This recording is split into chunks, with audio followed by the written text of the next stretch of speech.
Let's talk about Ash's Heracross. Our protagonist first encountered the Heracross while it was eating tree sap. And although he wanted to capture one of the Heracross, a forest ranger warned him that capturing one could seriously harm the Butterfree, who depended heavily on the Heracross for food. The ranger also explained that there was a group of invading pincer, and they were cutting down the trees in the area, harming the Heracross. The Heracross tried to defend themselves from the pincer, and despite being quite strong, they tend to have a friendly and peaceful nature, so they fled the area. Only one Heracross stood firm in defending its home, but it failed miserably. After all, it was one against several pincer.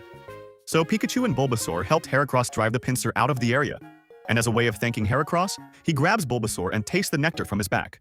Not very happy, Bulbasaur hits Heracross, who flies away.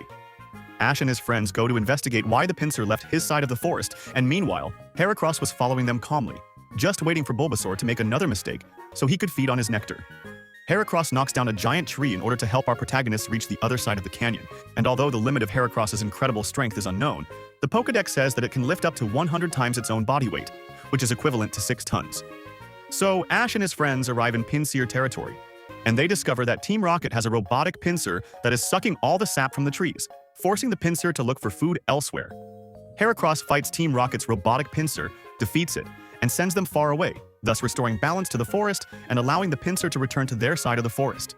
After that, Ash and his friends continue their journey, but Heracross likes Ash so much that it asks to join his team. And unfortunately for Bulbasaur, Ash captures Heracross, and man, this Heracross is really strong.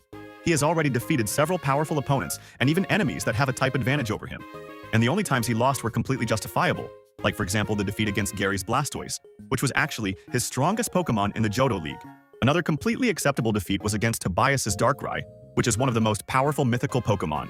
And even sleeping, he still managed to go head-to-head against Darkrai. Unfortunately, he couldn't win because Darkrai is too strong. Heracross is the only Bug-type Pokemon that remained in Ash's possession, and because it is the only one, it is consequently the strongest of that type. But it would be very difficult to take that classification away from our beloved Beetle.